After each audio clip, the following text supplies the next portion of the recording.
Hoy voy a hablaros un poquito sobre la fabricación aditiva en metal, una tecnología que está mucho más extendida en materiales como el plástico o más conocidas a nivel, digamos,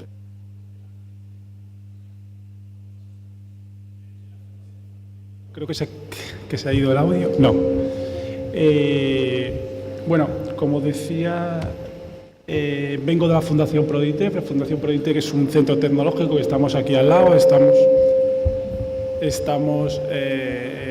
cruzando la calle de la Escuela de Ingeniería en Diseños Industriales, ¿vale? Somos un centro tecnológico orientado al diseño y la producción industrial, que allá por el 2004 ya hicimos una apuesta por la fabricación aditiva. Yo en concreto llevo más de 11 años trabajando en el campo de la fabricación aditiva, centrándome principalmente en el campo que nosotros creemos que más potencial tiene y que está demostrando estos últimos años que la industrialización de esta tecnología en metal tiene un gran potencial.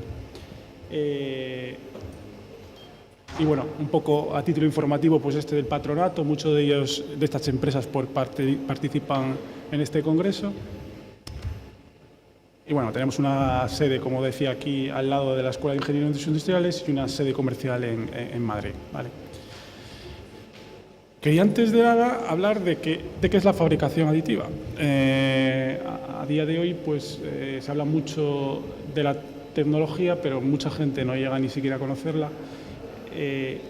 Como yo siempre digo, y viene muy bonito aquí en el ejemplo de la manzana, al final, cuando uno fabrica mediante este tipo de tecnologías, lo que hace es unir diferentes lonchas, es decir, si coges un objeto tridimensional y lo divides en diferentes lonchas y esas lonchas las unes, pues al final tienes un 3D.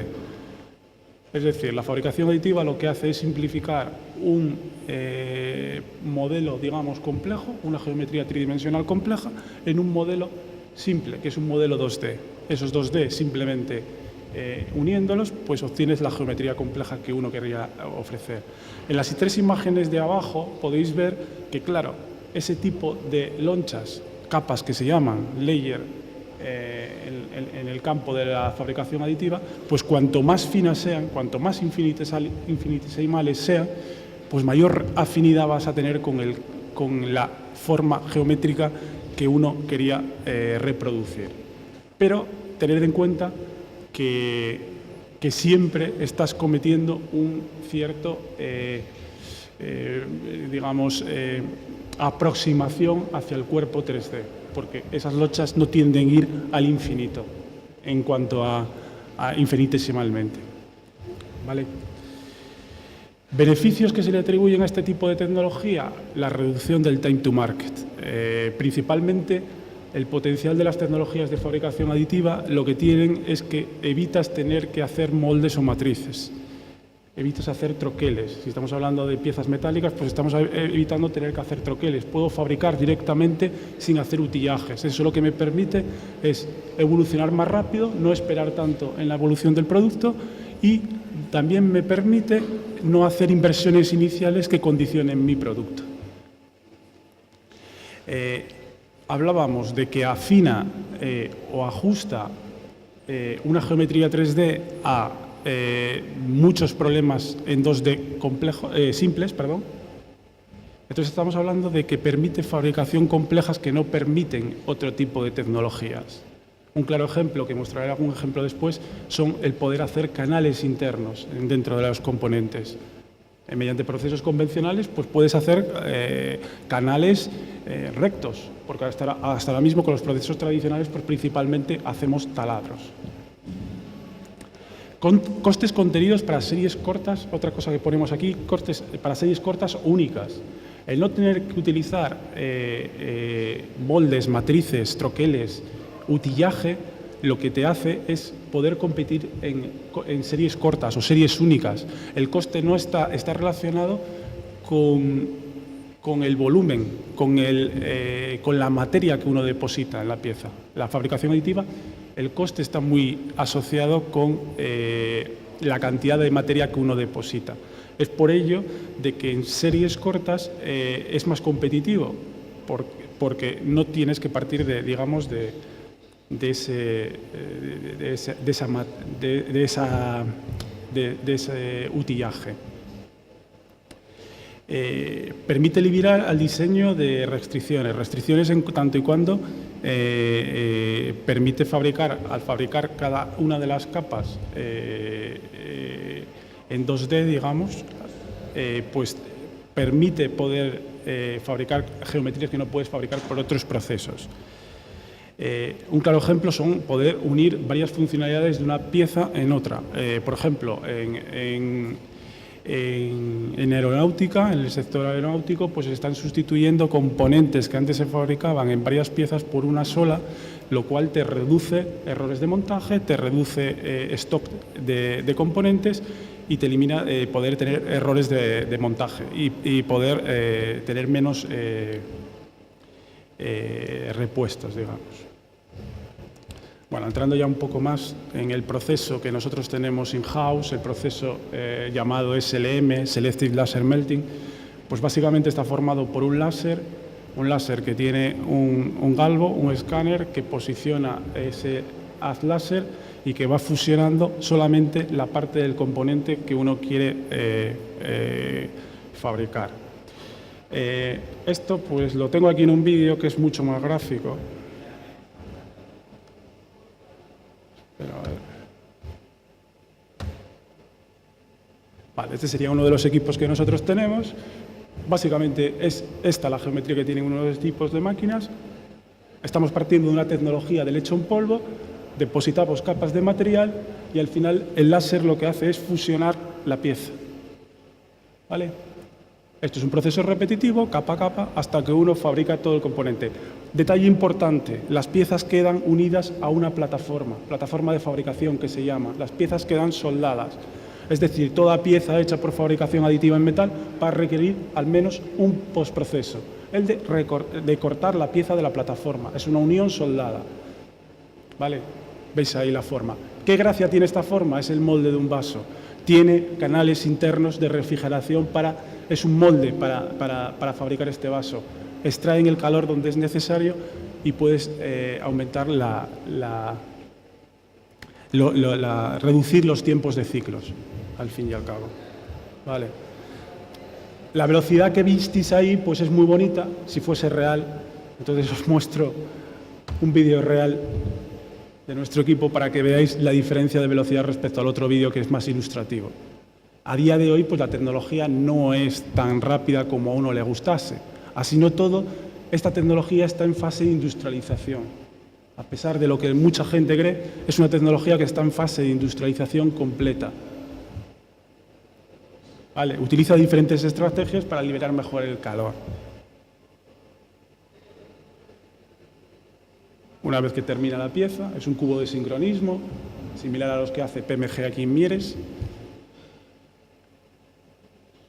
Y ahora daría una capa de polvo, es decir, baja la pieza va bajando como vimos en el otro vídeo y seguiría el proceso, ¿vale? Esto un poco quería contaroslo a modo de introducción y después lo que os quería contar son aplicaciones de 3 sectores en los que estamos trabajando actualmente para que veáis aplicaciones de esta tecnología, una tecnología que está mucho más extendida de lo que mucha gente se cree y que ha entrado en sectores de forma muy fuerte. Un caso es este caso que os muestro aquí de un implante médico. Es un implante que hemos además fabricado hace pocas semanas, un caso tumoral del Hospital de Salamanca. Bueno, me tengo que levantar. Estamos hablando de que esta parte, un caso torácico, tenía un problema tumoral y había que retirar parte del hueso y sustituirlo por algo. Cuando digo sustituirlo por algo, en este tipo de intervenciones, pues generalmente se hacen 2 cosas. Se coge un cadáver, se corta un trozo de hueso similar, se le pone y esperas que no haya rechazos. Una segunda opción es jugar con lo que veis aquí en pantalla, con unos mecanos, similar a los de los críos, tornillos, barritas.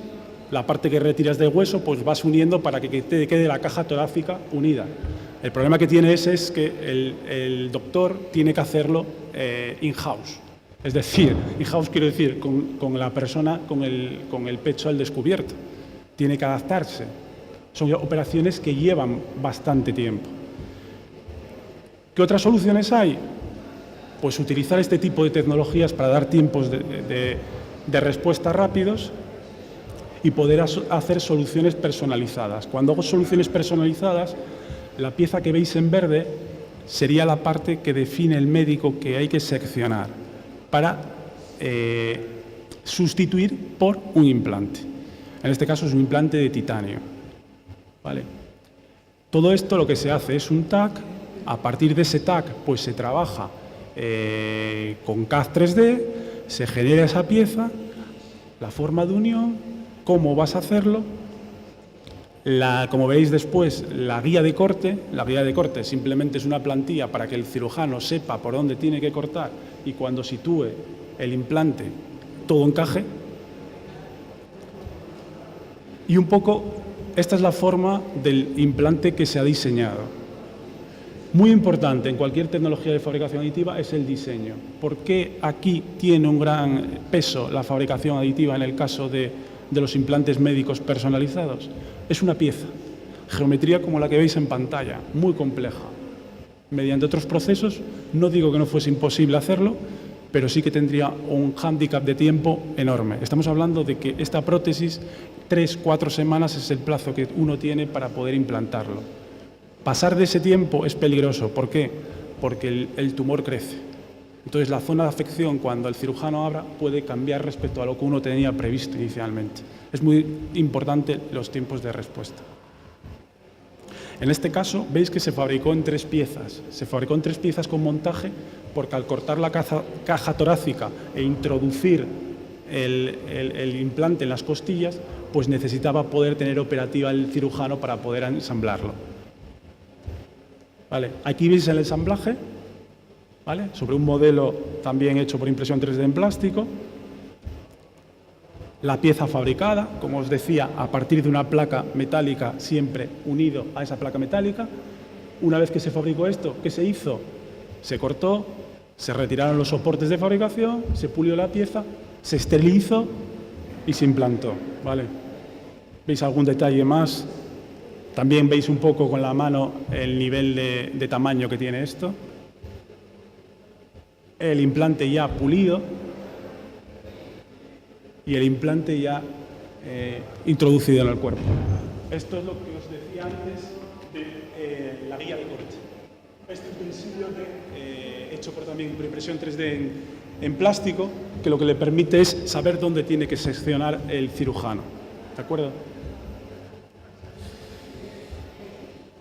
Y este es uno de los casos y uno de los sectores que mayor potencial tiene la fabricación aditiva y en concreto la fabricación aditiva metálica, en el campo de la medicina. También alguno de vosotros pues habrá oído de casos de implantes dentales. Los implantes dentales, no el tornillo, sino la corona dental del diente, pues desde hace ya más de una década pues se ha visto que era una tecnología que competía en coste respecto a tecnologías convencionales. Ahora mismo en España hay 5 o 6 empresas, algunas de ellas tienen ya entre 8 y 10 equipos de fabricación, con capacidad de fabricar cada uno de ellos unas 400 coronas al día, y un modelo de negocio en España muy importante con este tipo de negocio. Otro de los casos claros y en los que nosotros desde Prodintec llevamos trabajando más en los últimos años es en el caso del sector aeronáutico.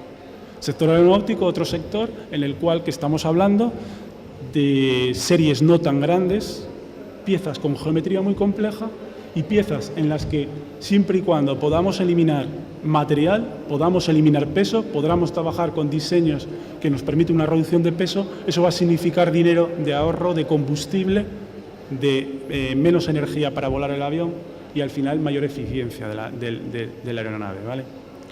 Y en este caso en concreto, un proyecto que ya hicimos con Airbus Military hace unos años, estamos hablando de que esta pieza tiene 4 o 5 años y está en un proceso de industrialización ahora, pasando ya, este era un proyecto de desarrollo, en concreto es el herraje, un herraje del fan call del 320 Neo, del Airbus 320 Neo. Para entendernos, aquellos que no estén acostumbrados a esto, pues estamos hablando de que es la bisagra del capó del motor de un 320, vamos, un avión de los que cuando salimos de aquí de Asturias, pues el más habitual del que volamos, ¿vale? Es una pieza de titanio de altas prestaciones, alto tamaño, estamos hablando de una pieza de, si no recuerdo mal, casi 2 kilos, y lo que se pretendía es ver si la fabricación aditiva competía en costes y mantenía las prestaciones que podía ofrecer o que ofrece las soluciones convencionales. El gran problema de las soluciones convencionales es que es una pieza tremendamente cara de fabricar. Una pieza que se hace por arranque de viruta y que el 90% del material del que se parte se elimina, con el coste que tiene eso, tanto en la viruta como en el desbaste de material, ¿vale? Vale, ¿dónde queremos jugar con la fabricación aditiva? Si hacemos lo mismo, si hacemos el mismo diseño, pues no vamos a poder competir, ni técnicamente no ofrecemos nada nuevo y en coste tampoco vamos a ofrecer gran cosa. Ahí juega otro papel importante la optimización topológica, si habéis oído hablar de ellos. La optimización topológica simplemente consiste en una simulación en la que se presenta la pieza con el diagrama de cargas inicial y mediante esa simulación pues obtienes dónde la pieza necesita material y dónde no. Es decir, dónde está cargada y dónde no. Al final y al cabo, mediante esta optimización topológica, pues veis que se llega a unas formas como las que veis en las dos imágenes de la izquierda, la inferior y la de la izquierda, con una reducción del peso de lo que veis ahí, de un 25% en peso. Estamos hablando de una pieza de 1,5 kg que nos quede 1,380 kg. Podéis decir, no es tanto. En un avión, ir reduciendo kilo a kilo es mucho dinero, mucho dinero. Es algo en lo que persiguen los fabricantes.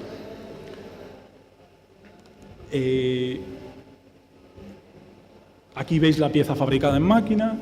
Hicimos todo un proceso de industrialización. Cuando digo industrialización, hablábamos de quitar soportes de fabricación, retirarla de esa placa de una forma automática. Porque estamos hablando de que Airbus fabrica de estos aviones unos 25 o 30 al mes. Un avión que cuesta unos 200 millones de euros. Fabrica unos 20-30 al mes y llevaría 2 y 2, 4 piezas de estas, ¿vale? Es decir, es un caso importante. Estamos hablando de un componente también, para que pongáis números, que está en torno a los 4 o 5.000 euros del coste de esta pieza puesta en el avión, ¿vale? Es un componente caro de fabricación. Bueno, veis aquí detalles de lo que se fabricó, el material, cómo se hizo también una inspección sobre la plataforma de fabricación, antes del distensionado, antes del corte, antes del mecanizado final de la pieza. Vale, sin más, veis aquí la pieza fabricada, ¿vale? Estamos hablando de una pieza de este tamaño, también para que os hagáis una idea. Y el último caso que os quería contar es otro de los casos que hemos hablado al inicio, que os mencioné, que es el caso de la matricería. En este caso estamos hablando de los insertos, de los moldes de este componente que veis aquí, que es un componente que forma parte de la parrilla frontal de un BMW, de un Serie 3, un BMW Serie 3. El gran problema que tenían con esta pieza cuando la querían inyectar, bueno, el sector de la matricería, el sector del molde de inyección, es uno de los sectores donde nació la tecnología. Es uno de los sectores donde la tecnología se hizo fuerte. Se hizo fuerte porque podía imprimir canales internos, canales de refrigeración, que mejoraban los tiempos de ciclo, mejoraban las calidades superficiales, tenían menos rechazos y además, cuando tú fabricas un inserto de un molde, siempre tienes caras positivas, nunca negativas. Los moldes no tienen contrasalidas. Es por ello que la tecnología puede fabricar sin soportes y en cuyo caso tiene una menos restricción respecto a lo que podría ofrecer. Estamos hablando de una pieza de grandes dimensiones Bueno, se empieza alta productividad que dice aquí, estamos hablando de unas 250.000 piezas al año que hay que fabricar de este componente, ¿vale? Aquí veis un poco el gradiente con la solución convencional. Había zonas con excesos de temperaturas con la solución convencional. Cuando digo exceso de temperatura significa que la solución convencional, mediante procesos de arranque de viruta, lo que no conseguían era fabricar unos canales óptimos que pudiesen extraer el calor localizado donde interesaba. Eso significa que había rechazos de piezas rotas, los tiempos de ciclo eran muy importantes y no se conseguía fabricar el componente de forma correcta, ¿vale? ¿Por qué? Porque aquí veis la imagen del inserto, ¿vale? El primer problema que hay con esto es que allá por aquel entonces, que estamos hablando de un caso que tiene 6-7 años, estamos hablando de que el equipo que nosotros tenemos tiene unas medidas de 250 por 300 milímetros, ¿vale? Tampoco penséis que en esta última década tampoco ha crecido tanto los equipos. Ahora mismo pues estamos hablando de que hay equipos de 500 por 500 por 400. Algo que nosotros venimos demandando es que el crecimiento de estos equipos, algo que demanda la industria es el crecimiento de estos equipos, poder fabricar componentes mayores. Cuando yo empecé en esto, algo que se decía era, si algo es muy grande, no tiene sentido fabricarlo por este proceso. Eso ha cambiado en esta década. Ahora sí interesa fabricar, por muchas razones. Hay algún equipo, ahora salió como novedad, que llega hasta el metro. Cuando digo como novedad, quiere decir que se ha presentado este año. Entonces se empezará a vender dentro de año y medio, una cosa así. Porque algo que pasa en la fabricación aditiva es que todo el mundo dice que ha fabricado un equipo, que tiene un equipo, y después tarda bastante en salir al mercado. Pero pensar que mediante fabricación aditiva en metal no podéis hacer grandes componentes, no podéis hacer grandes piezas. Y el tamaño te da el coste. Cuanto mayor sea la pieza, mayor va a ser el coste. Un ejemplo que yo siempre hablo es que yo fabricar un cubito así, mediante procesos convencionales, un prisma, es relativamente barato, mediante procesos de arranque de viruta. Uno escuadra, y son 4 operaciones básicas. Eso por fabricación aditiva, y lo digo aquí, es más caro, bastante más caro. Si ese cubo lo hacemos hueco, con una estructura nervada, con los scaffolds, esto que están tan de moda ahora mismo, que oiríais hablar de ellos. ¿Mediante procesos convencionales puedo fabricarlo? Seguramente pueda. Todo se puede hacer en esta vida ahora últimamente, pero costaría mucho dinero. Fabricación aditiva, menos material, más barato. Ese es el cambio de concepto de la fabricación aditiva. Menos material, menos coste, y encima estoy haciendo algo que tiene mayor valor añadido. Evidentemente, si eso que estoy haciendo tiene sentido. Por eso los diseñadores juegan un papel fundamental en este tipo de tecnologías, en darle funcionalidad, una nueva aplicación al producto. Pero pensar que hay muy pocos productos que si cojo el mismo producto y lo aplico fabricación aditiva, voy a tener sentido en coste de fabricarlo. En el mundo del prototipado, sí, por supuesto. A día de hoy, pues el mundo del prototipado te puede salir en coste o no te puede salir en coste porque estoy fabricando una pieza. Pero si tienes una serie corta, una serie limitada, si no le das un valor añadido al diseño, seguramente mediante procesos convencionales, en términos de coste, sería más rentable.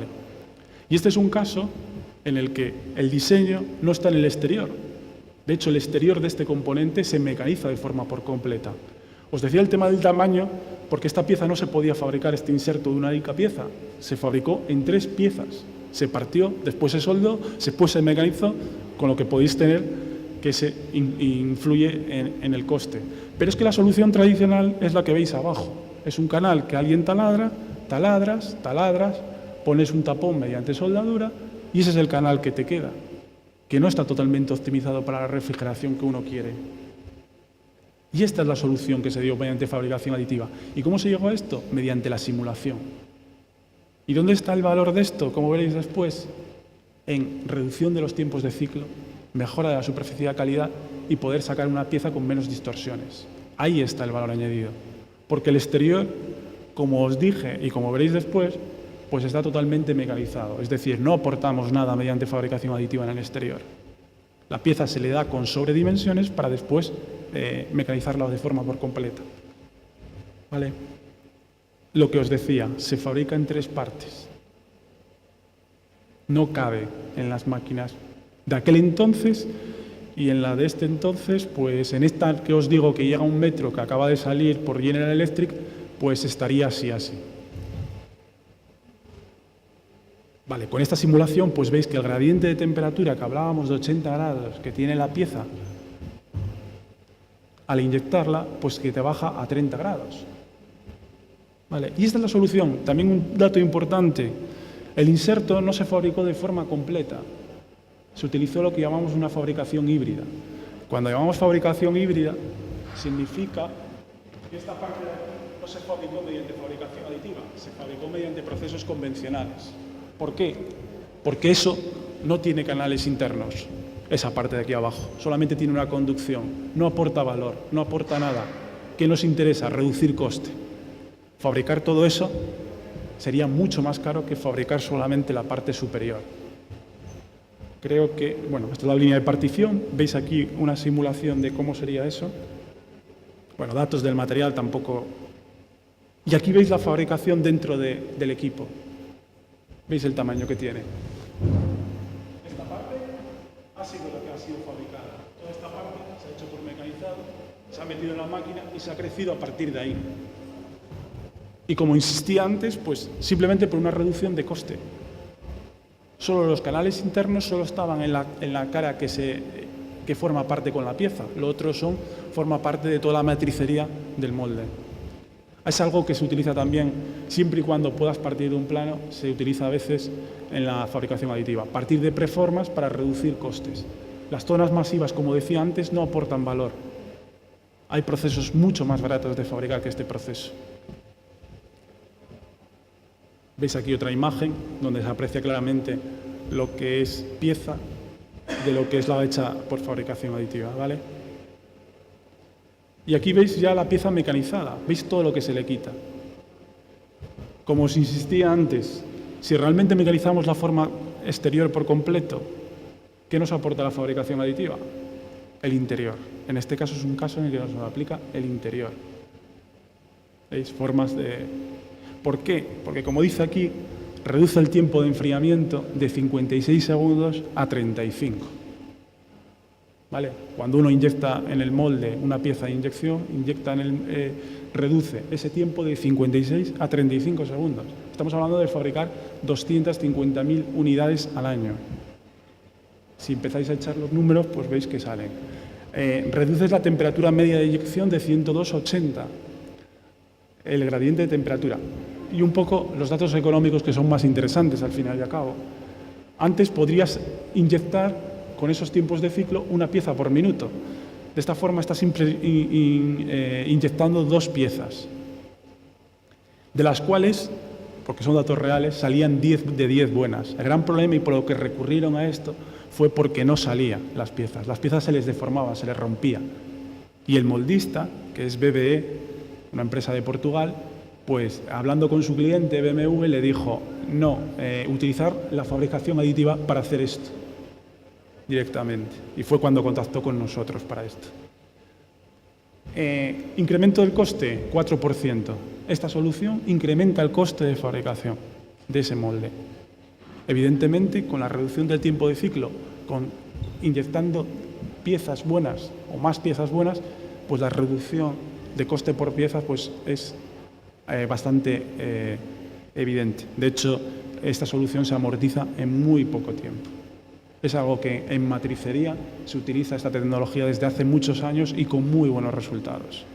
El sector del automóvil la utiliza desde hace bastantes años. Y un poco esto era lo que os venía a contar en este tiempo. Y bueno, si tenéis alguna cuestión, pues...